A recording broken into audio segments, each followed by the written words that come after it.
দর্শক বন্ধু, একটা মিক্স সবজি কিভাবে আমরা রান্না করব তার একটা প্রিপারেশান আপনাদের সামনে তুলে ধরছি। ভালো লাগলে অবশ্যই লাইক, কমেন্ট, শেয়ার করে আপনারা পাশে থাকবেন। এই দেখুন, মিক্স সবজিটাকে আগে থেকে কেটে নিয়েছি। গাজর, বিনস, পেঁয়াজের কলি, আলু দিয়ে একটা মিক্স সবজি করা হয়েছে। এবার এটাকে আমি গরম তেলেতে আমি এখানে ছেড়ে দেব। ইন্ডাকশানে রান্না করছি, ফার্স্ট জানিয়ে দিলাম। এবার আমি স্পিডটাকে বাড়িয়ে দিলাম, 1100-তে স্পিডটা তুলে দিলাম। দেওয়ার পর তেলটা যখন টকবক করে ফুটছে তখন আমি একটা এখানে ছেড়ে দিলাম।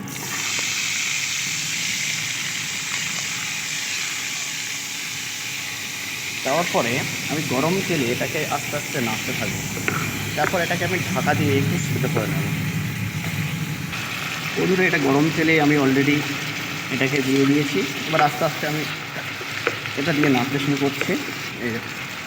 এটা সুন্দর একটা প্রিপারেশান আপনাদের সামনে রেডি করছি। দেখুন, এখানে গাজর, আলু, বিনস আমি আগেও বলেছি।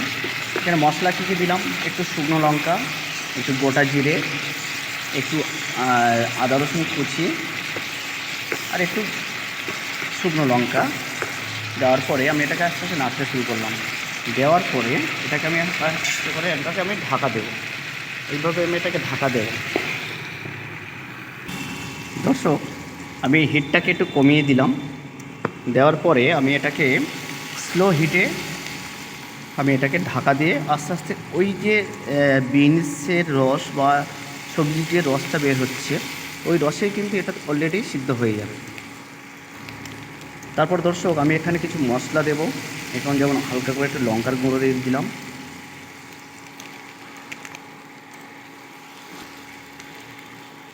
দর্শক, এবার আমি একটু হলুদ গুঁড়ো দিলাম, এখানে অল্প করে একটা স্লাইড করে দিলাম। একটু জিরের গুঁড়ো দেব, মানে জিরের গুঁড়ো দিলে একটা সুন্দর সেন্ট ছাড়বে। দেওয়ার পরে আমি এটাকে ঢাকা দেব। দর্শক, তারপর মশলা দেওয়ার পরে এটা একটু নাড়াচাড়ার পরে এটা কত সুন্দর একটা কালার এসে গেছে, দেখছেন? এইবার আমি এখানে যেটা করতে চলেছি, এখানে আমি কিছুটা এই যে আমুদি মাছ আমি এটাকে ভেজে রেখেছিলাম, এটাকে আমি এর মধ্যে দিয়ে দেব। দর্শক, এটা অলরেডি রেডি হয়ে গেছে। এবার আমি এখানে কি করব, এখানে এই মাছগুলোকে এখানে আমি এবার ছেড়ে দেবো। দেখছেন, মাছগুলো এখানে ছেড়ে দিলাম। দিয়ে আস্তে করে এর মধ্যে আমি এটাকে নেড়ে দেবো। দিয়ে এটাকে জাস্ট এই সবজিটাকে দিয়ে এটাকে আমি ঢাকা দেবো। দিলে এই রসে রসে এই মাছটার একটা সুন্দর ফ্লেভার তৈরি হবে।